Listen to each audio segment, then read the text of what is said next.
وعلى آل سيدنا إبراهيم إنك حميد مجيد. أعوذ بالله من الشيطان الرجيم. بسم الله الرحمن الرحيم. الحمد لله الحمد لله وكفى وسلام على عباده الذين اصطفى.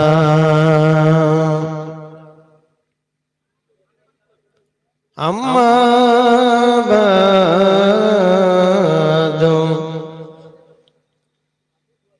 فقد قال الله تعالى في كلام المجيد والفرقانه الحميد. بسم الله الرحمن الرحيم. هن لباس لكم وأنتم لباس لهن. وقال النبي صلى الله تعالى عليه وسلم: من أحب سنتي فقد أحبني ومن أحبني كان معي في الجنة. وقال الله تعالى أيضا في شان حبيبه: إن الله وملائكته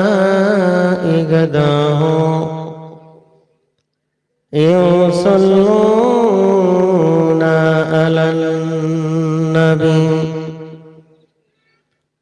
يا أيها الذين آمنوا صلوا عليه وسلموا تسليما.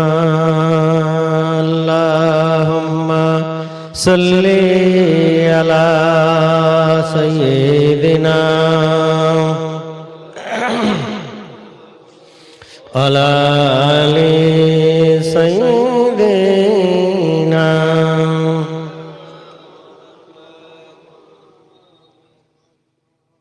মনে হচ্ছে সব ঠান্ডায় জমে গেছে, ঠান্ডা লেগে গেছে খুব। তাড়াতাড়ি ছেড়ে দেবো, চিন্তা নেই। তবে দরুদ শরীফটা যদি একটু ভক্তি ভরে পড়েন, লাভটা আমার হবে না, আপনাদের হবে, আর শরীরটা গরম হবে। একটু মহব্বতে দরুদ পড়া যাবে নাকি যাবে না? আল্লাহুম্মা সাল্লি আলা সাইয়্যিদিনা মাওলানা মুহাম্মদ ওয়া আলা আলি সাইয়্যিদিনা। নবীর রওজা শরীফ দেখে মন ভরে না, নবীর রওজা শরীফ দেখে মন ভরে না। দিদার দাও গো শাহে মদিনা। নবীর দিদার পেতে চান সবাই নাকি না? কই না, সবাই না। নবীর দিদার শয়নে স্বপ্নে যদি কারো নসিব হয়, 7টা জাহান্নামের আগুন তার জন্য হারাম হয়ে যাবে। নবীর রওজা শরীফ দেখে মন ভরে না, নবীর রওজা শরীফ দেখে মন ভরে না, দিদার দাও গো শাহে মদিনা, দিদার দাও গো শাহে মদিনা। আরশের মেহমান করেছেন আল্লাহ, কত শান কত মান মোর কামলিওয়ালা, কত শান কত মান মোর কামলিওয়ালা। ও গো মদিনাওয়ালা করো গো করুণা, দিদার দাও গো শাহে মদিনা, দিদার দাও গো শাহে মদিনা। জালিম আমারক দেখিলে এক নজর নূরেতে ঝলমল করবে ভিতর, নূরেতে ঝলমল করবে ভিতর। ও গো রউফ রহিম দয়া করুণা, দিদার দাও গো শাহে মদিনা, দিদার দাও গো শাহে মদিনা। পৃথিবীর যত জায়গায় যতবার গিয়েছি, কম বেশি দুঃখ মনে পেয়েছি, নবীর রওজায় গেলে দুঃখ থাকে না, নবীর রওজায় গেলে দুঃখ থাকে না, বাগ মারি গেলে চিন্তা থাকে না, দিদার দাও গো শাহে মদিনা, দিদার দাও গো শাহে মদিনা। নবীর রওজা শরীফ দেখে মন ভরে না, নবীর রওজা শরীফ দেখে মন ভরে না, দিদার দাও গো শাহে মদিনা। হাক্কানি দরুদ শরীফ আল্লাহুম্মা صلى وسلم وبارك على نبيك رسول كريم محمد للعالمين شفيع المذنبين سيدنا مولانا نبينا محمد وعلى آله وعلى بيته وأولاده وذرياته وأزواجه وأصحابه أوليائه أمته أجمعين كما صليت وسلمت وباركت ورحمت على سيدنا إبراهيم وعلى آل سيدنا إبراهيم إنك حميد مجيد। মুআজ্জাজ মুহতারাম উলামা ইকরাম, উপস্থিত আল্লাহওয়ালা মুত্তাকি পরেজগার দিনদার ইমানদার ভাইরা, পর্দানশিনী মা ভগ্নীগণ, সবাইকে আমার মহব্বতপূর্ণ সালাম, আসসালামু আলাইকুম ওয়া রাহমাতুল্লাহি ওয়া বারাকাতুহু। শুকরিয়া সেই মালিকের দরবারে যে আল্লাহ পাক রব্বুল ইজ্জত আমাদেরকে ভালোবেসে দয়া করে মেহেরবানি করে এমন একটি রহমতের মজলিসে, গুনাহ মাফের মজলিসে, কামেল মুর্শিদের হুকুমের এই উৎসগুলো দোয়ার মজলিসে আল্লাহ পাক আমাদেরকে আসার বসার তৌফিক দান করেছেন। যে মজলিসে আসলে পরে আল্লাহ তাআলা খুশি হয়ে বান্দার तमाम জীবনের গুনাহ খাতাগুলো maaf করে দেন, বলেন সুবহানাল্লাহ। এজন্য সেই মালিকের দরবারে আমরা শুকরিয়া আদায় করে বলি আলহামদুলিল্লাহ। অগণিত অসংখ্য দরুদ ও সালাম নবী কুলের শিরোমণি আকাই মাদানী তাজদারি মদিনা আহমদ মুস্তাফা সাল্লাল্লাহু তাআলা আলাইহি ওয়াসাল্লামের উপর অসংখ্য দরুদ বর্ষিত হোক। সকলে বলি আল্লাহুম্মা রাব্বানা আমিন। বিরাট লম্বা চওড়া কোনো ভূমিকা করব না, যেহেতু সময় খুব সংক্ষেপ হয়ে গেছে। এজন্য আমাকে আরজি করা হয়েছে যে স্বামী এবং স্ত্রীর দুজনের মধ্যে কতটা মিল মহব্বত এবং পার্থক্য কতটা, এ সম্পর্কে আমাকে একটু ওয়াজের জন্য এখানে আবেদন করা হয়েছে। আমি সেই সম্পর্কে খুব সংক্ষেপ করে বলার চেষ্টা করব, আর আপনারা জ্ঞানী মানুষ, আশা করি আমার কথাগুলো বুঝতেও অসুবিধা আপনাদের হবে না ইনশাআল্লাহ। কোরআনে পাকের মধ্যে আল্লাহ পাক রব্বুল আলামিন বলেন, হুন্না লিবাসুল লাকুম ওয়া আনতুম লিবাসুল লাহুন্না। মেয়েরা কোরআন পড়ে না? পুরুষেরা পড়ে। এই আয়াত কতবার পড়েছে, কিন্তু আল্লাহ কি বলছেন এদিকে খেয়াল নাই। পড়ার দরকার, পড়ে যাচ্ছে, তার মানে মতলব কিছুই বোঝে না। যদি বুঝতো তাহলে জীবন চরিত্র পরিবর্তন হয়ে যাওয়ার কথা। একটু জোরে বলুন সুবহানাল্লাহ। তার আগে দুই একটি কথা আপনাদের কাছে একটু শেয়ার করে নিই। আজকে যে জায়গায় বসেছেন, এই বসাটা ভাববেন না যে বিফলে যাবে। এই জায়গায় আজকে যে যেখানে বসে আছেন, হাসরের ময়দানে প্রত্যেকের বসার জায়গা আল্লাহর দরবারে সাক্ষ্য দিয়ে বলবে, মালিক ডিসেম্বর মাসের 15 তারিখে আলিনান ফকির পাড়াতে কামেল ওলি আল্লাহর হুকুমে একটি উর্সে কুলের মজলিস হয়েছিল। জোরে বলুন। আর ওই মজলিসে যারা এসে বসেছিল তোমার কোরআন শোনার জন্য, আল্লাহ ওদেরকে তুমি মাফ করে দাও। আচ্ছা, ওই দিনকে পিতা পালিয়ে যাবে, মা পালিয়ে যাবে, সন্তান স্ত্রী সব চলে যাবে, কিন্তু জমিন আপনার জন্য সাক্ষ্য দেবে। একটু জোরে বলেন। আচ্ছা, এটা ভালো জায়গা তো, জান্নাতের বাগান। আচ্ছা, এই প্যান্ডেলের বাইরে যদি কেউ তাস খেলে, জুয়া খেলে, বন্ধন কোম্পানির সঙ্গে রাস্তা দিয়ে যাওয়া আসা করে সেই ম্যানেজারের কাছে যায়, বা ম্যানেজার তার বাড়িতে আসে যেখানে বসে লেখালেখি হয়, তাহলে এখানে বসার বিনিময়ে যদি আল্লাহর কাছে ভালো সাক্ষ্য দেয়, তাহলে ওই কাজগুলো যারা করে এদের পক্ষে সাক্ষ্য হবে না? হবে না? কথা আমার বুঝে আসছে?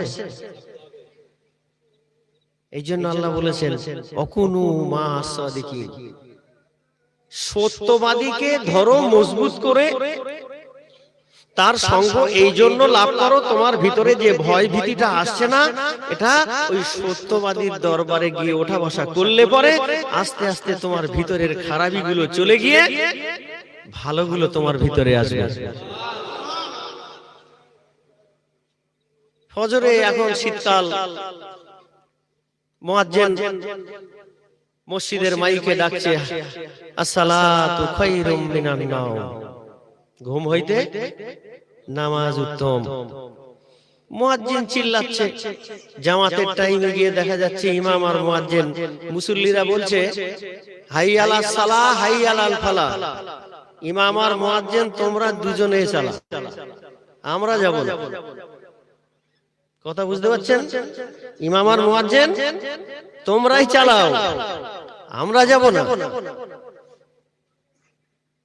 তাহলে শুনে রাখেন, যে মহল্লায় মসজিদ তৈরি করা হয় সেই মহল্লায় আল্লাহর রহমত নাজিল হয়। মসজিদ বানানোর পর যদি মসজিদ ভুকা থাকে, মুসল্লি না যায়, খোদার গজব। কথা বলে না, এইভাবে কথা বলছেন, দেখেছেন? রহমতের কথা বলেছি, সবাই বলে সুবহানাল্লাহ, কিন্তু যেই বলেছি গজব আর কোনো মুখ খোলে না। কত চালাক এই মুসলমান! আমরা হাসির কথা বলছি না। মসজিদ বানিয়েছিলেন খুব আনন্দ করে, তো মসজিদটা আবাদ করবে কারা? এই মহল্লাবাসী যখন মসজিদে না যাবে, ওই মহল্লায় তো গজব নাজিল হবে। তখন রক্ষা করতে পারবেন তো? যদি পারেন, হয়তো আপনাদের পাওয়ার ক্ষমতা আছে, আপনারা রক্ষা করতে হয়তো পারবেন। আল্লাহর রাস্তে বলছি, মসজিদটা আবাদ করুন। আর যারা তাস খেলছে, তাস তুরুপ মারছে, গোলামের উপরে বিবি চাপিয়ে দিচ্ছে, বিবির উপরে টেক্কা। কি এত কথা বললে হবে না তো? যারা এই, আচ্ছা, ওই তাসের মধ্যে সাহেব আর মেম আছে না? এই দুটো কেন সাহেব আর মেম? সাহেব মানে কি? বেটা ছেলে। আর মেম মানে ছেলে মেয়ের উপরে যখন ছেলে চাপিয়ে দেওয়া হয় তখন ওটা কি হয়? এই কথা আমার শুনছেন নাকি? যারা এই তাস এখনো হয়তো খেলতে পারে তাদের কিন্তু বিবি আর নেই। বিবি তার ঘরে আছে কিন্তু সম্পর্ক জুদা হয়ে গেছে। তাসে তাস যখন সে খেলেছে তার বৈধ বিবি তখন তার কাছে অবৈধ হয়ে গেছে। আর সেই বিবির সঙ্গে যখন মেলামেশা করে সন্তান হবে, ওই সন্তানটা কি ভালো সন্তান হবে? কথা বলে না। আচ্ছা, মুসলমান মনে হয় তাস খেলে না, কি বলেন আপনারা? কিছু বলেন না কেন? আচ্ছা বলো না রে বাবা, বলতে সমস্যা, আমি তো জিজ্ঞাসা করছি।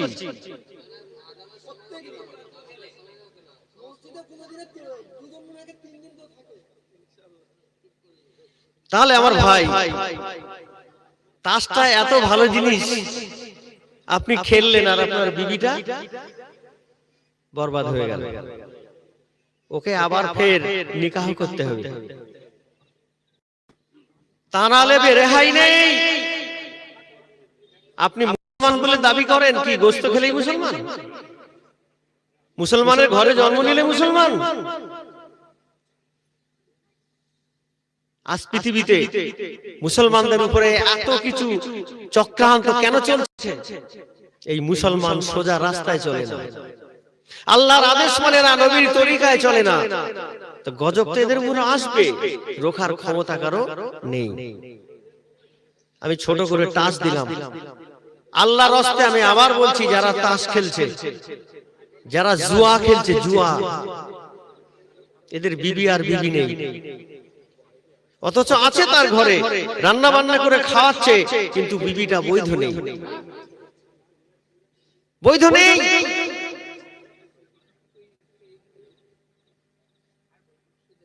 আল্লাহ পাক রব্বুল আলামিন বলেন, হুন্না লিবাসুল লাকুম ওয়া আনতুম লিবাসুল লিহুন্না। ও আলিনানের পুরুষেরা, যদি তুমি টাকার পাহাড় তোমার ঘরেতে থাকে, জীবনে তুমি কোনোদিন শান্তি পেতে না, আমি যদি আল্লাহ তাআলা নারী জাতকে না বানাতাম। একটু সুবহানাল্লাহ বলেন। সংক্ষেপ করে বলছি, বুঝে নেবেন। আল্লাহ পাক বলছেন, ও পৃথিবীর পুরুষের দলেরা, লক্ষ কোটি টাকার মালিক যদি তুমি হও, রাজপ্রাসাদে সোনার পালঙ্কেও যদি ঘুমাও, তোমার জীবনে কোনোদিন শান্তি পাবে না, পেতে না, আমি আল্লাহ যদি নারী জাতকে না বানাতাম। পক্ষান্তরে মালিক ডাক দিয়ে বলে, ও পৃথিবীর নারীরা, তোমার উপর যৌবন যতই থাক না কেন, তোমার পিতার যত টাকার মালিক হোক না কেন, তোমার জীবনে কোনদিন একটা মুহূর্ত পর্যন্ত শান্তি পেতে না, আমি আল্লাহ তাআলা যদি পুরুষ জাতকে না বানাতাম। একটু জোরে বলেন সুবহানাল্লাহ। তাহলে আল্লাহ বলছেন, টাকার মালিক, গাড়ির মালিক হলে হবে না, নারী তোমার দরকার। নারীকে বলছো, নারী তোমার যতই রূপ যৌবন আর গ্ল্যামার হোক না কেন, তোমার পুরুষ জীবনে একজন দরকার। আল্লাহ তাআলা দুটোকে মিল করে বললেন, হুন্না লিবাসুল লাকুম। লেবাস শব্দ দিয়ে আল্লাহ তাআলা বলছেন, হুন্না লিবাসুল লাকুম ওয়া আনতুম লিবাসুল লিহুন্না। এক কথায় আল্লাহ পরিষ্কার করে দিলেন, একটা পুরুষের সঙ্গে যখন আর একটা নারীর বিবাহ বন্ধন হয়, ওই দুজনা কেউ পার্থক্য নয়, সমান সমান। জেনে বলুন, একে পরের পোশাক বানিয়ে দিলাম। আল্লাহ পাক রব্বুল আলামিন বলছেন, ওই পোশাক নিয়ে যেন ছিনিবিনি খেলা করো না। কি করো না? ছিনিবিনি খেলা করো না। এখন ছিনিবিনিটা কি? প্রত্যেকটা এলাকায় গেলে দেখবেন, এখন নারীরা হয়েছে পুরুষের জন্য মাতব্বর, আর পুরুষরা হয়েছে নারীর অধীনস্থ। কথা বলে না? প্রতিটা ফ্যামিলিতে গিয়ে দেখেন, স্বামী যদি কোনো কথা বলতে চায়, বিবি গিয়ে ধমক মেরে বসিয়ে দিয়ে বলে, না তুমি চুপ করো, আমি বলছি। এরম বলে না? এটা হচ্ছে কিয়ামতের একটা আলামত। নারী লাগিয়ে প্রাধান্য দেয়, পুরুষের মাথার উপরে ওঠে। আমার ভাই জানেন, আল্লাহ পাক রব্বুল আলামিন বলেন, স্বামীকে পেয়ে আমি আল্লাহ দুজনকে বললাম লেবাস, অতএব দুজন দুজনের সমান সমান, একে অপরের মধ্যে মিল আর মহব্বত রেখে চলো। যদি কোনো সময় ঠোকাঠুকি লাগে, কোনো কথায় যদি সমস্যা হয়, সন্ধ্যায় যদি হয়, রাতে এক বিছানায় ঘুমানোর পর সকালে সূর্য শোভে ও সাদেক হওয়ার আগে দুজনের সমস্যা মিটিয়ে নাও। যদি না মেটাও, আমার খোদার গজব তোমার বাড়ি নাজিল হবে। আর যদি সমস্যা মিটিয়ে নাও, শোভে ও সাদেকের আগে যদি ঝামেলা মিটিয়ে ফেলে দাও, আমার আল্লাহর জান্নাতের শান্তি তোমার বাড়িতে আসবে। আর জোরে বলুন সুবহানাল্লাহ। ও আমার ভাই জানেন, আল্লাহ পাক রব্বুল আলামিন বলেন, পুরুষ যখন নারীকে বিবাহ করে, ওই নারীর জীবনে 4টা আমল যদি থাকে, 1 নম্বর সে নামাজি হবে, 2 নম্বর পর্দানশীনী হবে, 3 নম্বর কোরআনের তেলাওয়াত করনেওয়ালা হবে, 4 নম্বর স্বামী শ্বশুর শাশুড়িকে খেজমতদার হবে। এই 4টা গুণ নিয়ে, এরকম গুণের নারীকে যদি কোনো বিবাহ করে বাড়িতে নিয়ে যায়, আমার আল্লাহ বলেন, আমার 8টা জান্নাতের অর্ধেক শান্তি আমি ওই মেয়েটার সঙ্গে তার বাড়ি পাঠাই। পক্ষান্তরে মালিক বলেন, অধার্মিকা নারী, যার জীবনে নামাজ নাই, পর্দা নাই, স্বামী শ্বশুর শাশুড়ির খেজমত নাই, কোরআনের তেলাওয়াত যার জীবনে নাই, এরকম কোন মহিলাকে যখন কোন পুরুষে বিবাহ করে বাড়িতে নিয়ে যায়, আমার আল্লাহ তাআলা বলেন, আমার 7টা জাহান্নামের অর্ধেকটা আযাব সঙ্গে করে যায়। তখন ওই বাড়িতে দেখবেন 2 মাস 4 মাস 6 মাস যেতে না যেতে শাশুড়ি বউয়ের চুল ধরে টানাটানি। কথা বলে না কেন? চুল ধরে ননদের সাথে, দেওরের সাথে, ভাসুরের সাথে, আর শ্বশুর শাশুড়ি তো ঘাটের মড়া। কথা বলে না। হকিকত কথা বললে একটু গায়ে জ্বালা ধরবে, তবে মলমটা ঠিক করে লাগান, ওষুধ ছেড়ে যাবে, রোগ সেরে যাবে। এই রোগ আছে না নেই? তাহলে এই রোগ থেকে বাঁচাবে কারা? ও আমার ভাইরা, এই রোগ যদি থাকে, আল্লাহ বলছেন 4টা গুণ নিয়ে যদি মহিলা জীবন যাপন করে, আর তাকে যদি কোনো পুরুষ বিবাহ করে, দেখবেন ওই 4টা গুণওয়ালা মহিলা যে এলাকায় আছে, তার বেশি পণের দাবি দাওয়া করে না, দেখা মাত্রই আল্লাহ তার প্রতি রাজি হয়ে যায়। আর যারা লাগামহীন ঘোড়ার মতো চলাচল করে, আমার গলাতে যেই রুমালটা দেখছেন, এখন মহিলাদের রুমালটা দেওয়ার দরকার ছিল কি এইভাবে নাকি? এখন দেয় কোন ভাবে? কোনটা এটা? তাহলে এটা কি ওড়না ব্যবহার করা হলো, নাকি গলায় রুমাল ঝালানো হলো রাস্তার পথিককে দেখানোর জন্য? দেখো আমার টাটা মার্শাল বডি, রাগ করবেন না আমার ভাইয়েরা, যুবক জওয়ানেরা, আজ নারী সমাজ এত বেপর্দা হয়ে গেছে। মা ঘর থেকে পর্দা করেছে, হিজাব করেছে, তার চোখ দুটো খালি দেখা যায়, কিন্তু 17, 16, 18 বছরের মেয়েটাকে জিন্সের প্যান্ট আর টাইট গেঞ্জি পরে হাত ধরে নিয়ে যায়, তোরা আমাকে দেখিস না, আমার মেয়েটাকে দেখ। কথা বলেন না কেন আপনারা? ওই মায়ের কপালে কি, ও তাহাজ্জুদ যদিও পড়ে, তারপর ওই মেয়েটা হাত ধরে জাহান্নামে সরাসরি নিয়ে যাবে, কেউ রুখতে পারবে না। তোমার জন্য যদি পর্দা ফরজ থাকে, তোমার ওই যুবতী মেয়েটার জন্য পর্দা ফরজ নেই? কি মনে করেছো এই দুনিয়াটা? ও আমার ভাইয়েরা, যুবক জওয়ানেরা, আল্লাহর নবীর একজন প্রাণপ্রিয় সাহাবী হযরতে বেলাল রাদিয়াল্লাহু তাআলা আনহু, হঠাৎ করে জিবরিল আমিন এসে বলছেন, ইয়া রাসূলুল্লাহ, ইয়া হাবিবাল্লাহ, বেলাল ইন্তেকাল করবে, এই দুনিয়া ছেড়ে চলে যাবে, হায়াত আছে তার এক সপ্তাহ। অতএব আপনার সমস্ত আদেশ হুকুম সব বেলাল পালন করেছে, সুন্নতি রাসূলিল্লাহ, এখনো তার নিকাহটা হয় নাই, বিবাহটা হয় নাই। ইয়া রাসূলুল্লাহ, ইয়া হাবিবাল্লাহ, হুজুর, এই মদিনা থেকে একটা মেয়ে দেখে বেলালের নিকাহটা দিয়ে দিন। জোরে বলেন। আমার ভাইয়েরা, আল্লাহর নবী হযরতে আলীকে ডাকলেন, ও বাবা আলী, দেখো এই মদিনায় একটা মেয়ের তালাশ করো। হযরতে বেলাল এক সপ্তাহ বাঁচবে, আর বেশি দিন বাঁচবে না। আমার একটা সুন্নত ছাড়া হয়ে বেলাল যাবে, আমি নবী রাসূলুল্লাহ এটা চাই না। অতএব একটা মেয়ের সন্ধান করো, যে নাকি আমার হাবশী বেলালের স্ত্রী হবে। একটু জোরে বলেন সুবহানাল্লাহ। আমার ভাইয়ারা, ও যুবক জওয়ানেরা, হযরতে আলী মদিনার অলিতে গলিতে ঘুরতে লাগলেন আর বলতে লাগলেন, তোমরা কে কোথায় আছো ভালো করে শোনাও।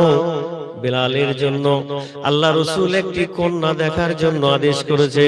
যদি তোমাদের উপযুক্ত কন্যা থাকে, সন্তান থাকে, তাহলে বেলালের সঙ্গে কে বিবাহ দেবে তোমরা মদিনায় এসে সাক্ষাৎ করো। জোরে বলুন।